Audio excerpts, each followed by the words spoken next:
Hello and welcome. I saw this like 2 minutes ago, okay? And I was like, bro, I've been talking about stuff like this off and on for years now. Brian Baugh, who is a comic book artist who has his own comic book series, Wolf and Batsy, it's from Alterna. I have a copy of like every issue published so far. I gotta read them. I promise I'm gonna read this stuff one day. I don't promise when. I took his 5-year-old out. 5-year-old saw Dogman.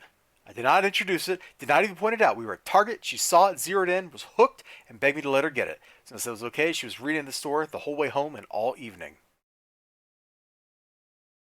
If you want to sell a product, actually have to be where the people who want to buy your product are located. Do you know where comic books are? They're not in Walmart. They're not in Target. Sure, you might find some one-offs, like there'll be a Flash toy packaged with a Flash comic book or something. Or you'll get an experiment like DC tried before COVID, where they shoved comic books into the Pokemon card section of the store. That's weird. Why not the periodicals? Comic books are periodicals, and periodicals are also usually located near books. You know where Dogman books are? They're in the book section. They're 100% where the books are. If you're looking for a book, where do you go? The book section. If you're looking for a periodical, where do you go? The periodical section, which is often near the book section. You don't look for books in the Pokemon cards. And heaven help you if you tried to get the Allegiance Arts books that were in Walmart. I think they were intentionally placed somewhere bad because I went to multiple Walmarts, I found them in one. The staff had no clue what I was talking about, and they were in the electronics section attached to, if I remember right, like the ceiling post that was in the middle of an aisle. Yep, real easy to find those books. If you want to sell your books, they have to be where people are that will buy your books. Who buys comic books?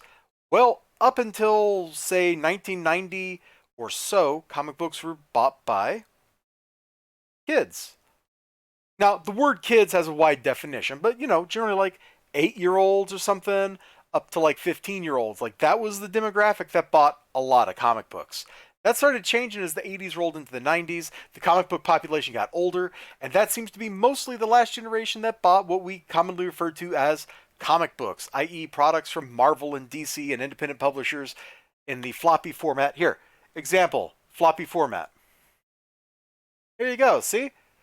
It should be a completely disposable product, and instead it's treated like the premium product, despite the fact that it's easy to damage, it's valueless, and it's printed cheaply. Or it should be printed cheaply, because that would lower the price. Sadly, those things are expensive.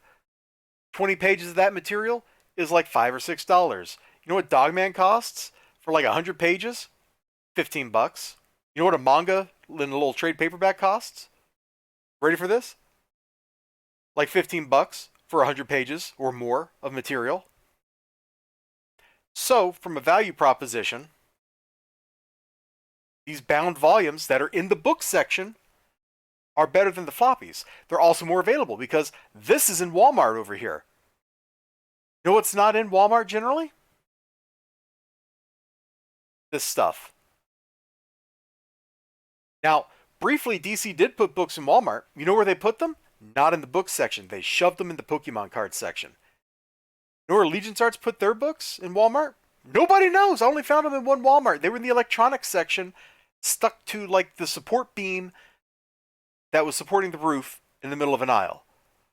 Not exactly a spot that's going to attract a lot of attention for people looking to purchase comic books. You know where Dogman is? It's in the book section. I'm going to say it again. It's in the book section. It's in the dang book section. If you want to get money for your product, you have to put the product where the people who can buy it are. So you go in a store, you got your kid, you go over to the book section, oh, I'm going to check this out or whatever, and in one Walmart I went to, the book section is actually right next to the toys. It's very weirdly congruent. All right, so you look, boom, you see a book, oh man, that's cool. Hey dad, can I buy the book? Hey mom, can I buy the book? Oh sure honey, you can buy that. It's only like $15 and it's a pretty thick book. Seems like a pretty good value proposition for the parent, and it makes the kid shut up for a while. That is exactly what Brian Baugh discovered. Now you're going, oh, come on, Elizibar. Surely stuff like Dogman doesn't outsell Batman. Batman is lucky in a floppy edition to sell 100,000 copies. Lucky. DC's entire product line, out of it, like half of it is Batman books because they're the only thing DC can sell a lot of.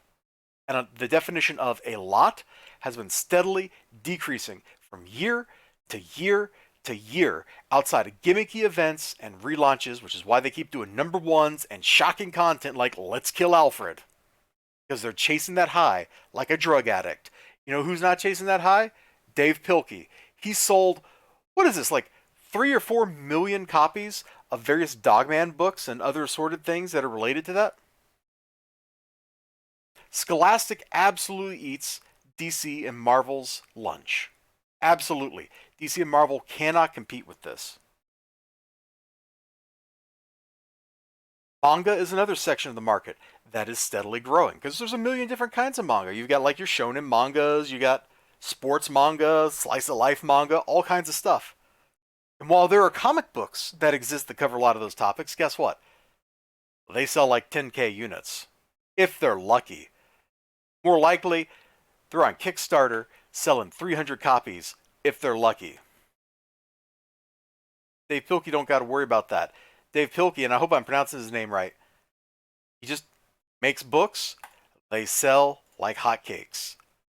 Like, you ever saw that movie First Cow, and that the guy is out there making his little pancakes with the stolen milk and stuff, and he's just selling out every day, like, boom, 8 a.m., he sold like 500 pancakes?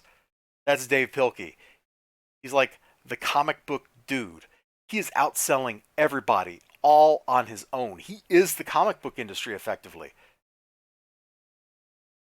Stuff like this, like Brian Baugh saw, is common. This is what comic books are.